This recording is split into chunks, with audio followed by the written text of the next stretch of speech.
بسم اللہ الرحمن الرحیم۔ آج ہم اللہ عز و جل کی فضل و توفیق سے سبع معلقات کے دوسرے سبق کا آغاز کر رہے ہیں۔ تو 11واں شعر ہے وَيَوْمَ أَكَرْتُ لِلْعَذَارَ مَطِيَّتِي فَيَا عَجَبًا مِّن كُورِهَا الْمُتَحَمَّلِ۔ وَيَوْم شاعر امرؤ القیس اس دار جلجل کے اندر گزارے ہوئے اس دن کا ذکر کر رہا ہے۔ کہتا ہے جس دن، اور یہ وہ دن تھا یا جس دن اقرت للعذارا مطیتی، عذارا دوشیزہ جوان لڑکی کو کہتے ہیں، اور مطیتی ضمیر متکلم کی طرف اضافت، اور اس کا معنی ہے میری ناکہ۔ اقرت ذبح کرنا، کہتے یہ وہ دن تھا جس دن میں نے اپنی ناکہ کو ان دوشیزہ لڑکیوں کے لیے ذبح کر دیا۔ فیا عجبا من کورہ المتحملی، تو اے لوگو میرے اس ناکہ کے ذبح کرنے پر اور اس ناکہ کے کجاوے کو دوسرے ناکہ پر لادنے پر گواہ رہنا، اس حیرانگی پر گواہ رہنا۔ اور جوش میں آ کے شاعر کہتا ہے کہ میں نے اپنا اونٹ تو ذبح تو کر دیا،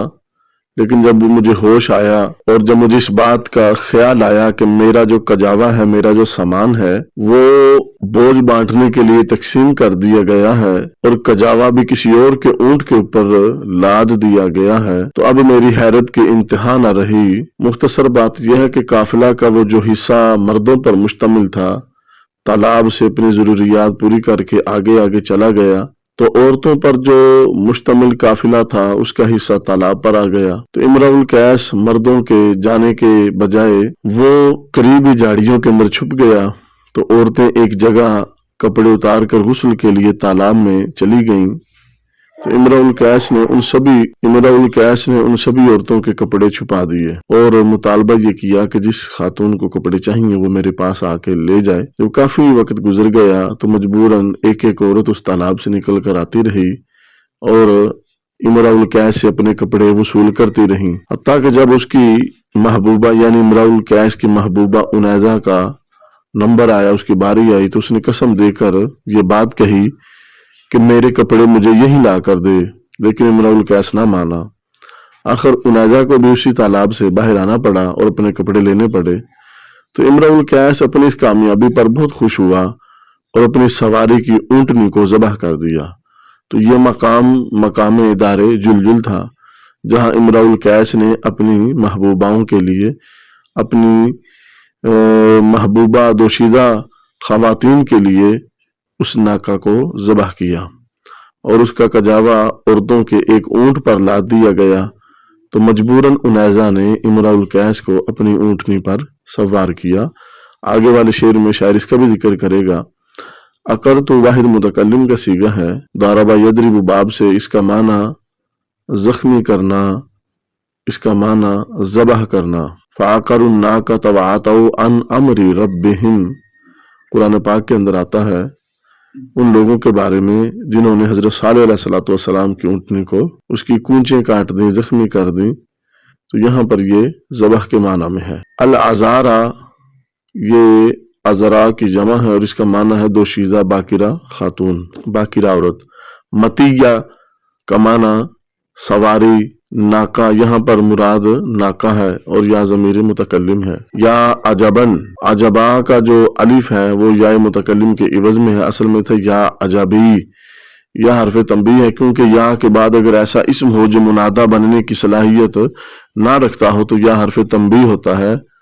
عام ہے کہ اس کے ماں بعد اسم ہو یا کوئی اور چیز ہو۔ کور اس کا معنی ہے اونٹ کا کجاوا، سامان پر بھی اس کا اطلاق ہوتا ہے۔ المتحملی یہ باب تفاعل سے اسم مفعول ہے، تحمل یتحمل تحملا فہو متحمل، وتحمل یتحمل تحملا فذاک متحمل، اس کا معنی ہے اٹھانا، لادنا۔ تو شعر کا ایک دفعہ دوبارہ ترجمہ کرتے ہیں۔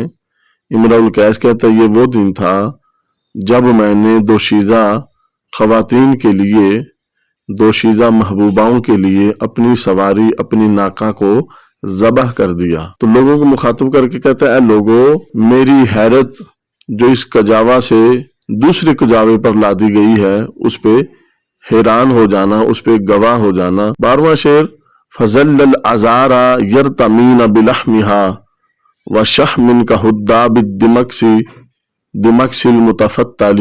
اس شعر کے اندر امرؤ القیس کہتا ہے وہ دوشیزہ خواتین اس ناکہ کے گوشت اور چربی کو جو بٹے ہوئے ریشم کی جھالر کی طرح تھی ایک دوسرے کے اوپر پھینکنے لگیں۔ اس شعر کی تحقیق کرتے ہیں لفظ زلہ و بات و اضحا و امسا یہ افعال ناقصہ سے ہے، اور افعال ناقصہ اپنے اسم کو رفع اور خبر کو نصب دیتے ہیں۔ عذارا گزشتہ شعر کے اندر ہم نے بتایا کہ عذرا کی جمع اس کا معنی باکرہ خاتون، باکرہ عورت۔ یرتمینا مجرد سے یہ رما یرمی سے استعمال ہوتا ہے، اور باب افتعال سے ارتما یرتمی یرتمیان یرتمون ترتمی ترتمیانی یرتمینا جمع مؤنث غائب کا صیغہ ہے۔ اس کا معنی ہے ایک دوسرے کے اوپر پھینکنا۔ لحم کا معنی گوشت ہے، اور اس کی جمع الحم بھی آتی ہے۔ شحمن اس کا معنی چربی۔ ہداب اس کا معنی ہے وہ شے جو لٹک رہی ہو، لیکن یہاں پر اس سے مراد جھالر ہے، جھالر بھی لٹکی ہوئی ہوتی ہے۔ دمکس دال کی کسرہ اور میم کے فتح کے ساتھ، اس کا معنی ہے سفید ریشم۔ مفتل باب تفعیل سے اسم مفعول ہے، فتل یفتل تفتیل فہو مفتل و مفتل، اس کا معنی ہے رسی کو بننا، رسی کو بٹنا، اور مفتل کا معنی یہ ہوا بٹا ہوا۔ تو شعر کا دوبارہ ترجمہ کرتے ہیں۔ شاعر امرؤ القیس کہتے ہیں وہ دوشیزہ خواتین، وہ دوشیزہ عورتیں اس ناکا کے گوشت اور چربی کو جو بٹے ہوئے ریشم کی جالر کی طرح تھیں ایک دوسرے کے اوپر پھینکنے لگیں۔ 13واں شعر ہے وَيَوْمَ دَخَلْتُ الْخِدْرَ خِدْرَ أُنَيْزَةٍ فَقَالَتْ لَكَ الْوَيْلَاتُ إِنَّكَ مُرْجِلِي۔ اس شعر کے اندر شاعر امرؤ القیس بیان کرتا ہے کہ جب مجبوراً انیزہ نے اسے اپنی سواری پر سوار کیا تو انیزہ اور امرؤ القیس کا آپس میں کیا مکالمہ مخاطبہ ہوا۔ کہتے ہیں جس دن میں انیزہ کے ہودج میں داخل ہوا، یعنی انیزہ کے کجاوے پہ سوار ہوا، تو وہ بڑا خوبصورت دن تھا۔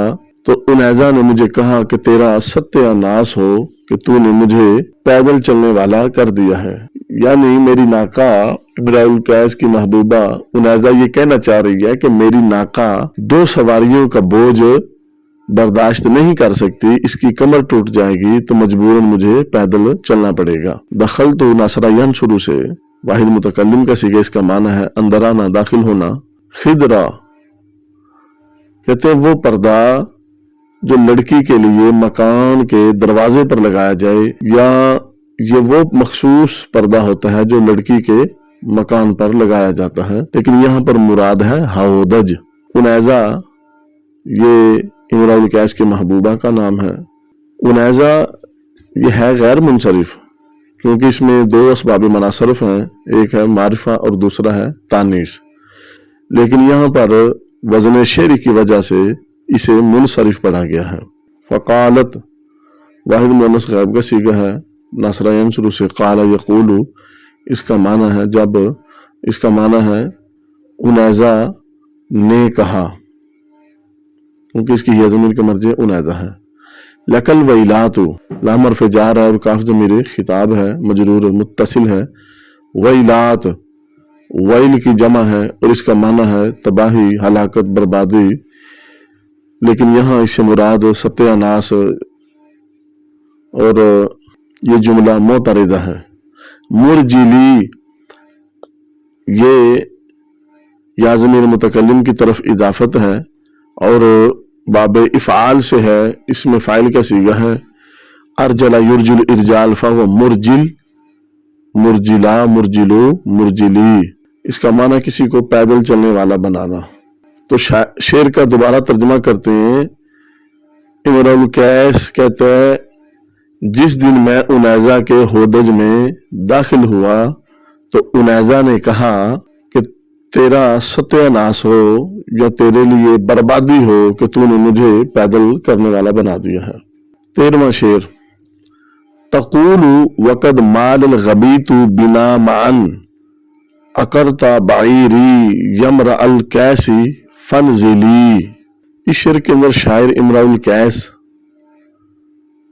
اپنی محبوبہ انیزہ کی ڈانٹ ڈپٹ کو بیان کر رہا ہے۔ کہتے ہیں جب میں اس کے ہودج میں سوار ہوا تو ہودج ہم دونوں کو جھکائے دے رہا تھا، ہودج نے ہم دونوں کو جھکا دیا، تو انیزہ کہنے لگی کہ اے امرؤ القیس، تو نے میری ناکا کی، میری اونٹ کی کمر توڑ دی، تو تو ایسا کر، نیچے اتر جا، یا نیچے اتر جا۔ اس شعر کا مطلب یہ ہے کہ امرؤ القیس یہ بات کہہ رہا ہے کہ جب میں اپنی محبوبہ انیزہ کے کجاوے میں سوار ہو گیا تو ہم دونوں کے بوجھ سے اس اونٹ سے چلا نہیں جا رہا تھا، تو انیزہ نے مجھے کہا کہ تو نے میرے اونٹ کی کمر توڑ دی ہے، تو ایسا کر، تو نیچے اتر اور پیدل چل۔ غبیط کجاوے کی یہ قسم ہے۔ بعض لوگوں نے کہا ہے کہ غبیط ہودج کا ہی ایک نام ہے۔ مال الغبیط اجوف یائی سے واحد مذکر غائب کا صیغہ ہے، مالا یمیل، اس کا معنی ہے مائل ہونا۔ اقرتا واحد مذکر حاضری کا صیغہ ہے اور باب ہے نصرہ ینصرو۔ گزشتہ شعر کے اندر بھی ہم نے اس کا معنی بتایا کہ اس کا معنی زخمی کرنا، لیکن یہاں مراد ہے زخمی کرنا، اس کا معنی ذبح کرنا بھی آتا ہے۔ بعیری، یہ 4 سالہ سے لے کے 9 سال تک کے اونٹ یا اونٹنی کو بعیر کہا جاتا ہے۔ یارف ندا ہے، امرؤ القیس یہ منادا ہے۔ انزلی دا باب ضرب یضرب، نازل ینزل نزولا، الامر من انزل، تو اس کا معنی ہے تو اتر جا۔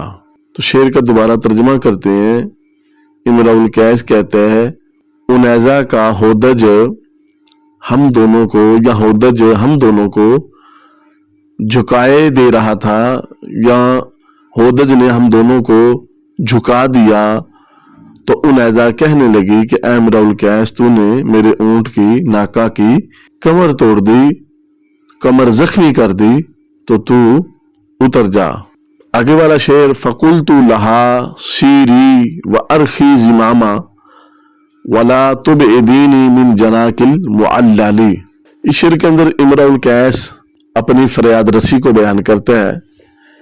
کہتا ہے کہ جب انیزہ نے یہ بات کہی کہ تو نیچے اتر جا، تو کہتا ہے میں نے انیزہ سے کہا کہ چلی چل اور اس اونٹ کی لگام کو ڈھیلا چھوڑ دے، اور مجھ کو اپنے جو بہلانے پھیلانے والے میوے ہیں ان سے دور نہ کر، مجھے چننے دے۔ یعنی امرؤ القیس اس شعر کے اندر بیان کر رہا ہے کہ میں نے انیزہ سے یہ ریکویسٹ کی، درخواست کی کہ تو مجھے نیچے نہ اتار اور مجھ کو اپنے میوے جات یعنی بوسو کنار چھیڑ چھاڑ سے لطف اندوز ہونے دے۔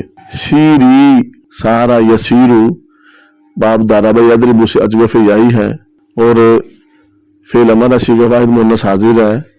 سارا یسیر الامر من سر، سیرا سیرو سیری، اس کا معنی ہے چڑھنا، لیکن یہاں پر اس کا معنی ہے چلنا، تو چلے چل یا تو چلتی جا۔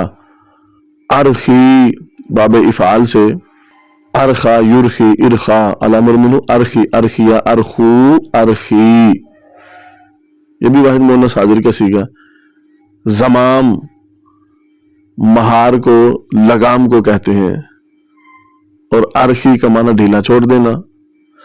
لا تبعدینی، آخر میں یا ضمیر متکلم ہے اور نون وقایہ ہے، لا تبعدی، یہ باب افعال سے نہیں کا صیغہ ہے، اس کا معنی ہے مجھ کو دور نہ کر۔ جنا کی، کاف ضمیر خطاب ہے، جنا کا معنی ہے توڑنا، کسی درخت سے پھل توڑنا۔ المعللی، معلل کا معنی ہے کسی کام میں مصروف کرنا۔ تو شعر کا دوبارہ ترجمہ کرتے ہیں۔ امرؤ القیس کہتا ہے میں نے انیزہ سے کہا کہ تو اس سواری کو چلائی چلیے، تو چلتی چل اور اس کی لگام کو، مہار کو ڈھیلا چھوڑ دے اور مجھ کو اپنے منتخب میوہ جات سے دور نہ کر، یعنی مجھے چھیڑ چھاڑ بوسو کنار سے لطف اندوز ہونے دے۔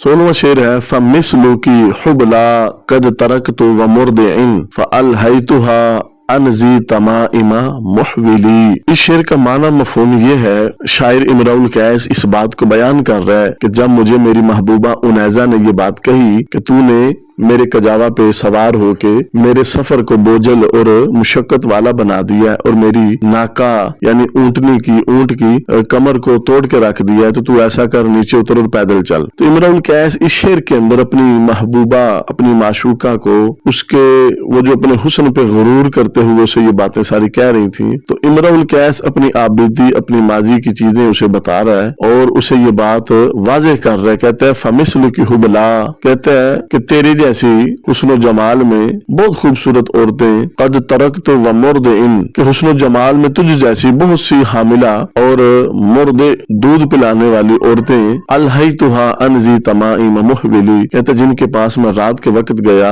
اور ان کو 1 سال کے بچے سے بھی غافل کر دیا۔ کہ شاعر امرؤ القیس اپنی بڑائی بیان کرتا ہے کہ میں نے حاملہ اور مرضعہ یہ خواتین ایسی ہوتی ہیں کہ جب یہ اس سٹیج پہ پہنچتی ہیں تو جماع سے انہیں لطف اندوزی نہیں ہوتی، یعنی مرضعہ خاتون اور حاملہ خاتون جماع سے متنفر ہوتی ہے۔ تو امرؤ القیس کہتا ہے کہ میں نے تو حاملہ اور مرضعہ خاتون سے بھی جماع کیا اور انہیں اپنی طرف مائل کر لیا، اور اے انیزہ کہ تو اپنے حسن و جمال اور اپنے ناز و نخرہ پہ غرور کر رہی ہے۔ مثلو کی کاف ضمیر ہے، مجرور متصل، مثل کا معنی جیسا ہونا، طرح کا ہونا، حبلا حاملہ ہونا، ترک تو واحد متکلم کا صیغہ ہے، باب ناصر ینصر سے اس کا معنی ہے رات کو آنا، مرد اردا یرد اردا فہو مرد دودھ پلانا، فالہیتھا الہا یلہی الہا اس کا معنی ہے غافل کر دینا، غفلت میں ڈال دینا۔ ذی تمائم تمیمہ کی جمع اور اس کا معنی ہے تعویذ۔ محولی یہ باب افعال سے ہے، اس میں فاعل کا صیغہ ہے، اس کا معنی سال کا گزرنا یعنی 1 سال کا بچہ۔ تو شعر کے دوبارہ ترجمہ کرتے ہیں۔ شاعر امرؤ القیس کہتا ہے تیری جیسی حسن و جمال میں تیری جیسی بہت سی حاملہ اور دودھ پلانے والی وہ عورتیں جن کے پاس میں رات کے وقت گیا اور ان عورتوں کو ان کے 1 سالہ بچے سے غافل کر دیا، یعنی وہ خواتین جن کا 1 سال کا بچہ تھا ان کی توجہ بھی میں نے اپنی طرف مائل کر لی اور انہیں ان کے بچے سے غافل کر دیا۔ آگے شعر ہے اذا ما بقا من خلفها ان صرفت له بشک وتحت شکها لم تحولی۔ اس شعر کے اندر شاعر امرؤ القیس کہتا ہے جب وہ حاملہ اور مرضعہ خاتون کی توجہ میں اپنی طرف لے لیتا تو اس کے بعد کیا ہوتا، اذا ما بقا من خلفها، جب اس خاتون کے پیچھے اس کا بچہ رونے لگتا، ان صرفت له بشک، تو وہ اپنے ایک حصہ کو اس رونے والے بچے کی طرف کر دیتی، وتحت شکها، اور اس کی ایک جانب ایک حصہ میرے نیچے رہتا، لم تحولی جو پھیرا گھمایا نہیں جاتا تھا، یعنی بدن کا بالائی حصہ اوپر کا حصہ بچے کی طرف کر دیتی تاکہ وہ بچہ اس کے پستان سے دودھ پی لے، اور اس کا زیری حصہ وہ میری ہی طرف رہتا۔ تو اس شعر کے اندر شاید الفت غایت کی بنا پر یہ بات بتانا چاہ رہا ہے کہ وہ محبوبہ اتنی الفت کرتی تھی کہ وہ اپنا نیچے والی جانب ہے وہ میری طرف سے ہٹاتی نہیں تھی، وہ میری طرف ہی رکھتی تھی اور اوپر والا حصہ اپنے بچے کی طرف کر دیتی تھی تاکہ وہ رونے والا بچہ دودھ پی لے۔ انصرفت واحد مؤنث غائب کا صیغہ باب انفعال سے انصراف اس کا معنی پھر جانا، مڑ جانا، شک اس کا معنی جانب کنارہ، تحتی اس میں ظرف ہے اور یا ضمیر متکلم ہے، اس کا معنی ہے نیچے، لم تحولی حول یحول تحویل سے نفی جہت بلم جازمہ ہے، اس کا معنی پھیر دینا، پلٹ دینا۔ تو شعر کا دوبارہ ترجمہ کرتے ہیں اذا ما بقا کی ہوا ضمیر کا مرجع وہ بچہ ہے جو روتا ہے، اذا ما بقا من خلفها، جب وہ بچہ اس خاتون کے پیچھے رونے لگ پڑتا تو وہ اپنے ایک جانب کو، اپنے ایک حصے کو اس رونے والے بچے کی طرف کر دیتی اور وہ اپنے ایک حصے کو یعنی جو نیچے والا حصہ بالائی حصہ ہے وہ میرے نیچے ہی رہتا جو پھیرا نہیں جاتا یا جسے وہ پھیرتی نہیں تھی۔ آگے والے شعر کے اندر شاعر امرؤ القیس کہتا ہے وَيَوْمًا عَلَى ظَهْرِ الْكَسِيبِ تَعَذَّرَتْ عَلَيَّ وَآلَتْ حَلْفَةً لَمْ تَحَلَّ لِي۔ اس شعر کے اندر شاعر اپنی معشوقہ محبوبہ انیزہ سے جو گزشتہ اس کے ساتھ اس کی کوئی چپکلش ہوئی تھی، رنجش ہوئی تھی، تو اس بات کو بیان کرتا ہے، کہتا ہے وَيَوْمًا ایک روز عَلَى ظَهْرِ الْكَسِيبِ ریت کے ٹیلے پر تعذرت علیہ اس محبوبہ نے مجھ سے انیزہ نے سختی کی، وآلت حلفۃ لم تحل لی اور اس نے